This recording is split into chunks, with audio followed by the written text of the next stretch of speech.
ஓம் கணேசாய நமக. பணிவளர்ந்த வணக்கத்துடன் உங்கள் யோகா விஜய். 2025 அபாடி கழிஞ்சிருச்சியா. இனி அடுத்து என்ன நடக்க போகுது? 2026 பிறக்குது. மேச ராசிக்காரங்களுக்கு இந்த ஆண்டு எப்படி இருக்க போகுது? இதுவரைக்கும் சனி பகவானை வச்சு ஒரு ஓட்டம் ஓட்டியாச்சு. அதோடு ராகுவும் 11ஆம் இடத்துல இருக்கிறாரு. அது பருத்தி புடவையா கச்சு புடவை கையில் கிடைச்சது போல.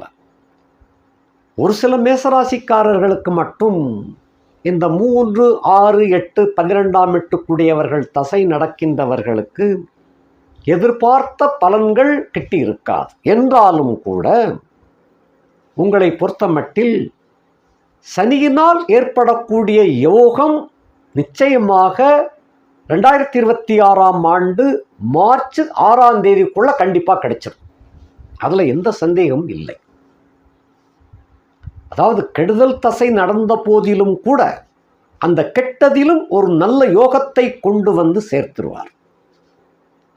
ஆண்டின் ஆரம்பத்தில் உங்களுக்கு நிதானமான யோகமானாலும் முழுமையான வெற்றியை கொண்டு வந்து சேர்க்கும். அதில் நீங்கள் உறுதியான நம்பிக்கை கொள்ளலாம். 4 கிரகங்கள் உங்களுடைய பாக்கிய வீட்டிலே செட்டில் ஆகியிருக்கிறாங்க. 1/1/2026ஆம் ஆண்டு காலை 6:36 அளவில், அதாவது சூரிய உதயத்தை வச்சுத்தான் சொல்கிறேன். வாக்கிய கணித பிரகாரம் சூரிய உதயமானால்தான் ஒரு நாள் பிறக்கின்றது, ஒரு தேதி பிறக்கின்றது. அது இங்கிலீஷ் வருஷமானாலும் சரி, தமிழ் வருஷமானாலும் சரி, ஒரு கிழமை, ஒரு நாள், ஒரு தேதி பிறக்குது அப்படின்னா சூரிய உதயம்தான் கணக்கு. சூரியன் உதயம் முதல் பகல் வேளை 12 மணி நேரம், மறைந்ததிலிருந்து மறுபடி 12 மணி நேரம். இது சராசரி டைம். இந்த 12 மணி நேரம் என்பது முன்ன பின்ன வரும், அடுத்த 12 மணி நேரம் என்பது முன்ன பின்ன வரும். ஆக மொத்தத்தில் கூட்டினா 24 மணி நேரம் வரணும். அதுக்காக நடு இரவில் நாள் பிறக்குது, அது எப்படி? அது நடு இரவுன்னு தானே சொல்கிறோம்.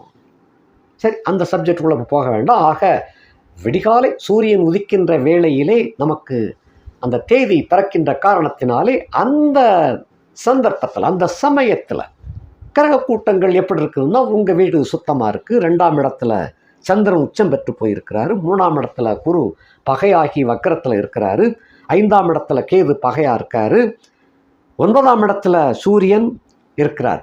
அவரோடு சேர்ந்ததனால அஸ்தமன செவ்வாய், அஸ்தமன புதன், அஸ்தமன சுக்கிரன் 9ஆம் இடத்துல. இத்தனை பேரையும் உங்கள் ராசிக்கு 3ஆம் இடத்துல இருக்கிற குரு பார்த்துன்னு இருக்கிறார். ஸோ அஸ்தமனத்தினுடைய அந்த தோஷம் விளையிருச்சு.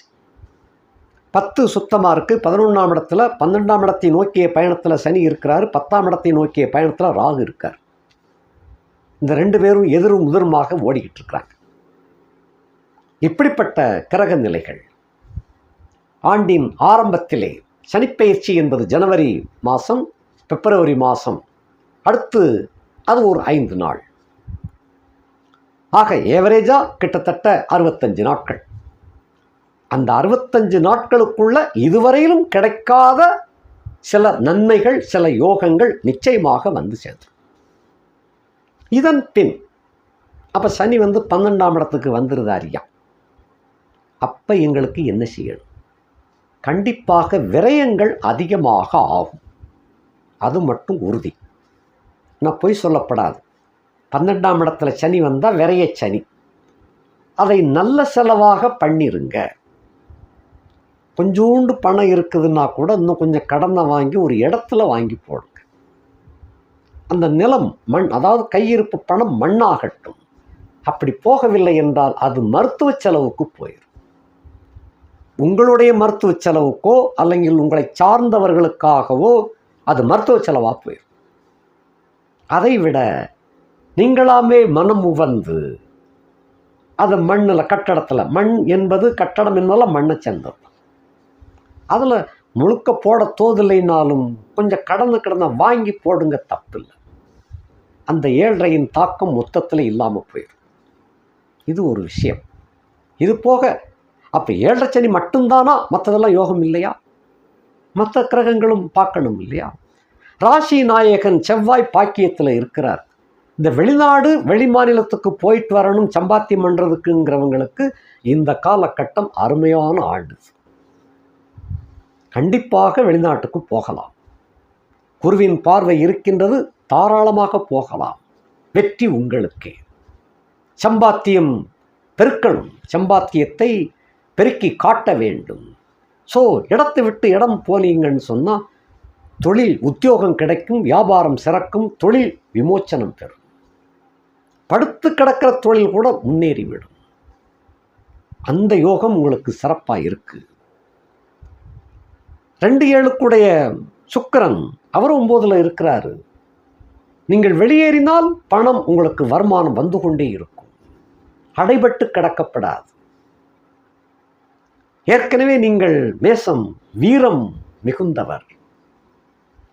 உங்களுக்கு விவேகத்தை கொடுக்கக்கூடியவர் அந்த குரு பகவான், பாக்கியாதிபதி, பஞ்சமாதிபதி.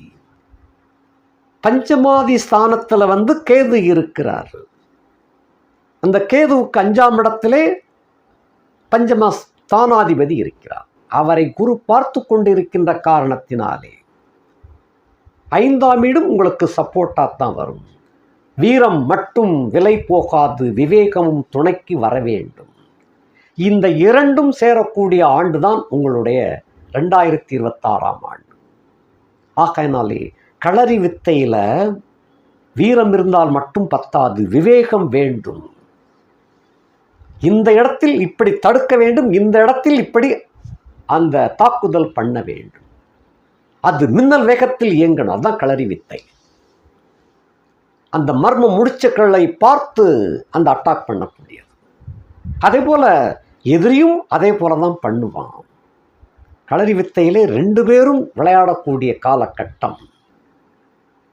இந்த இடம் வாழ்க்கையிலே உங்களுடைய வீரத்திற்கும் விவேகத்திற்கும் போட்டி ஏற்படுகின்ற ஆண்டு இந்த ஆண்டு. இதிலும் நீங்கள் வெற்றி வீரராக திகழப் போகின்றீர்கள். இதுவரையில் வீரத்தை மட்டும் ஓட்டி கொண்டு வந்தீர்கள். இந்த ஆண்டு விவேகத்திற்கும் ஒரு சந்தர்ப்பம் கிடைக்கின்றது. வீரத்தில் மட்டும் இல்லையா, புத்திசாலித்திலே கெட்டிக்காரனா இருக்காம் அப்படின்னு மற்றவர்கள் பாராட்டக்கூடிய ஆண்டு இந்த ஆண்டு. 2-7 குடையவன் 9ஆம் இடத்திலே உபய வீட்டிலே இருக்கின்றான். தன காரகன் பார்த்து கொண்டிருக்கின்றான். அதோடு 3-6 உடையவன் 9-12 உடையவன் பரிவர்த்தனை ராஜயோகத்திலே இருக்கின்றார்கள்.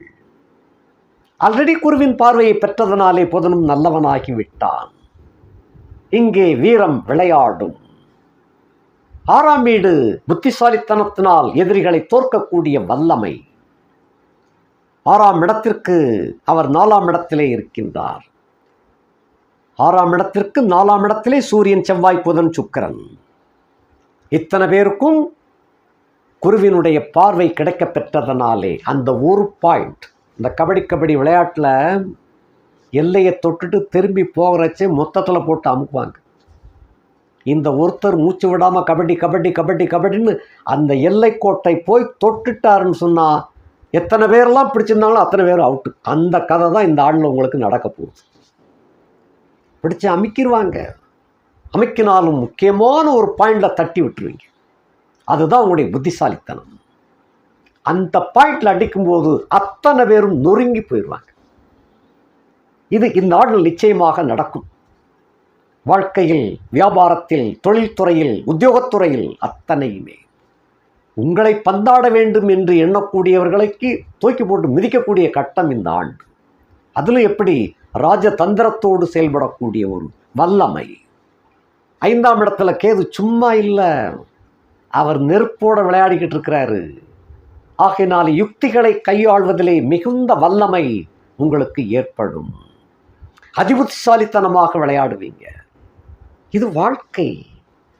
களரியில் எப்படி விளையாடுகின்றார்களோ, கபடியில் எப்படி விளையாடுகின்றார்களோ, அதைவிட வாழ்க்கையில் விளையாடுவதுதான் ரொம்ப முக்கியம். மின்னல் வேக விளையாட்டாக இருக்கும் இந்த ஆண்டு. உங்களுடைய வீரத்திற்கும் புத்திசாலித்தனத்திற்கும் அந்த திறமையை வெளிப்படுத்தக்கூடிய ஒரு ஆண்டாக விளங்கும். ஸோ இந்த ஆண்டில் போர்க்களத்திலே வெற்றி பெற்று வெற்றி வாகை சூடக்கூடிய ஒரு ஆண்டாக விளங்கும். 2-7 சுக்கிரனோடு புதன் சேர்க்கை, உங்கள் ராசி நாயகன் சேர்க்கை.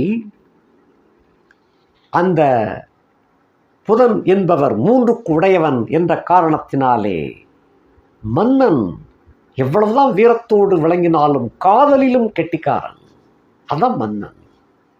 அந்த தன்மை உங்களிடையே புகுந்து விளையாடும். சரித்திர நாவல்கள் எல்லாம் படித்து பார்த்தீங்கன்னா மன்னர்கள் எவ்வளவு போரில் வெற்றி பெற்றார்களோ அவ்வளவு காதலையும் கெட்டிக்காரர்களாக இருந்தாங்க. அது சென்ற இடமெல்லாம் ஒருத்தையை காதலிச்சிருவாங்க. இவங்க காதலிப்பாங்க, இல்லைன்னா இவன் அந்த மன்னரை மற்ற பெண்கள் காதலிச்சிருவாங்க. இது பல படங்கள், எம்ஜிஆர் படங்கள் எல்லாம் வரும் அந்த காலத்தில். அதை வச்சு தான் படம் எடுத்தாங்க.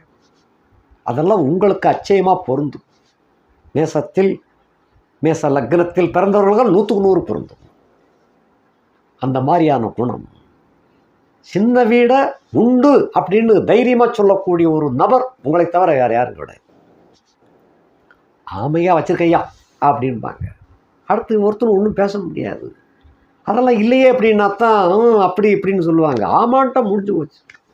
தைரியத்தை தைரியமாக சொல்லக்கூடியவர் நீங்கள். ஆக உங்களுக்கு வாரிசு என்பதும் இதுவரைக்கும் சற்று கடினமாகவே இருந்துச்சு. அதாவது வாரிசு, பெண் குழந்தைகள் இருக்கும் வாரிசு. இந்த ஆண்டில் உங்களுக்கு எதிர்பாராத சந்தர்ப்பமாக ஆண் குழந்தை பெற்றெடுக்கக்கூடிய ஒரு வாய்ப்பு. இதில் ஒரு சின்ன சிக்கல் என்னன்னா, உங்கள் மனைவிக்கு அல்லங்கில் உங்களை சார்ந்த இன்னொருத்திக்கு அந்த மாதிரி தான் ஒரு வாய்ப்பு. ஆனாலும் உங்களுக்கென்ற ஒரு வாரிசு நிச்சயமாக பிறக்கக்கூடிய ஒரு தன்மை. 4க்கு அதிபதி சந்திரன் உச்சம் பெற்று காணப்படுகின்றார் 2ஆம் இடத்துல. சொர்க்கம் அப்படின்னா என்ன அப்படின்னு உங்கள்கிட்ட தான் கேட்கணும். சுகபோகத்திலே சொர்க்கத்தை அனுபவிக்கக்கூடிய நபர்கள் நீங்கள். உண்ணுவதிலும் சரி, உறங்குவதிலும் சரி, போகத்திலும் சரி வல்லமை கிடைக்கும். பூர்வ புண்ணியத்தில் இருந்து வந்த சிக்கல்கள் அது இந்த ஆண்டில் முடியாது. அது மேல்முறையீடுன்னு போய்கிட்டே தான் இருக்கும். அது ஒரு கட்டம் இருக்குது, அந்த கட்டத்தில் தான் சரியாகும். வயிறு சம்பந்தப்பட்ட பிரச்சனைகள் சில பேருக்கு வந்து போகும். உடல் நலத்தில் கண்ணும் கருத்துமாக இருக்க வேண்டும்.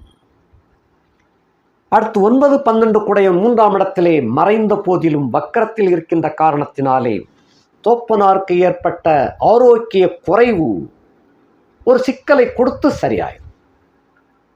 பயப்பட வேண்டிய அவசியம் இல்லை, தப்பித்துக் கொள்வார். பாக்கிய வகை உங்களுக்கு இந்த ஆண்டில் மிகுந்த கை கொடுக்கும். தோப்பனார் வழி உறவினர்கள் மட்டும் செலவை எடுத்துக்கிட்டு வருவாங்க. அதே சமயத்தில் அந்த வசைப்பாடுதல் என்பது கொஞ்சம் எச்சரிக்கையாக இருக்கணும். அந்த வர்க்கத்துக்கு மட்டுமல்ல, யாருக்காக இருந்தாலும் ஜாமீன் கையெழுத்து போடுவதோ ஒப்பந்த வாக்குமூலம் கொடுப்பதோ கட்டாயம் தவிர்க்க வேண்டும். எவ்வளவு பெரிய உயிருக்குயிரான நண்பனாக இருந்தாலும் சரி, இல்லை உயிருக்குயிராக நேசிக்கக்கூடிய ஒரு பெண்ணாக இருந்தாலும் சரி, ஜாமீன் கையெழுத்தும் வாக்குமூலம் மட்டும் கொடுக்கப்படாது. முடிந்த உதவியை தாராளமாக செய்யுங்க. அது அல்லாமல் பிரத்யார்ட்ட வாங்கி கொடுக்கறதோ, ஜாமீன் போடுவதோ, அல்லங்கில் பிரத்யார் கொடுக்கறதுக்கு நீங்கள் வாக்குமூலம் ஒப்புதல் கொடுக்கறதோ கட்டாயம் தவிர்க்க வேண்டும். அதே போல் வழக்கு வம்பு தும்புகளாக இருந்தால் எதிரி உங்கள்கிட்ட பிராது, உங்களை பற்றி பிராது அவங்க கொடுக்கட்டும், நீங்கள் கொடுக்கப்படாது. நீங்கள் கொடுத்தீங்கன்னா உங்களுக்கு தோல்வி, அவங்க கொடுத்தாங்கன்னா உங்களுக்கு வெற்றி. எப்பயும் பிராது கொடுக்கறது நீங்கள் கொடுக்கப்படாது. அந்த மாதிரி பார்த்துக்கங்க. வழக்கு தொடுப்பது நீங்கள் தொடுக்கப்படாது. இது இந்த ஆண்டில் ரொம்ப கவனமாக இருந்து கொள்ளுங்கள். அதே போல் போக்குவரத்து சம்பந்தப்பட்டவற்றில் கவனத்தை கையாளுங்கள். அந்த போக்குவரத்து சம்பந்தப்பட்ட விதிமுறைகளை மீறாமல் பயணத்தை மேற்கொள்ளுங்கள். அது கட்டாயம். ஏனென்றால் இந்த சில கிரகங்கள் யோகத்தை கொண்டு வந்து சேர்க்கும், சில கிரகங்கள் அங்கங்கே சின்ன சின்ன இடைச்சல்களை கொடுத்துக்கிட்டு இருப்பாங்க. அது காரணம் நமக்கு அந்த இடத்துல மறந்து போயிடும். வீரருக்கு 8 திக்கிலும் கண்கள் சுழல வேண்டும். அந்த மாதிரி தான் இருக்க வேண்டும். அது எதுக்காக சுற்றிக்கிட்டு பார்த்துக்கிட்டு இருக்கக்கூடாது, கவனம் இருக்க வேண்டும். ஆக உங்களுடைய வீர தீரங்களுக்கு, விவேகங்களுக்கு இது ஒரு ஒரு சாப்பாடு கொடுக்கறது போல, விருந்து கொடுக்கறது போல, உங்களுடைய திறமைகளை டிஸ்போஸ் பண்ணக்கூடிய ஒரு ஆண்டு. தனித்திறமை இந்த ஆண்டிலே வெளிப்படும். அதன் மூலமாக எல்லோரையும் ஜெயித்து காட்டக்கூடிய ஒரு வல்லமை உங்களுக்கு உண்டு. வாரிசு கிடைக்கக்கூடிய ஒரு அருமையான ஆண்டாகும் விளங்கும். மற்றபடி நல்ல செலவுகளை செய்யுங்கள். இந்த ஆண்டு சொர்க்கமாக திகழும். நன்றி, வணக்கம்.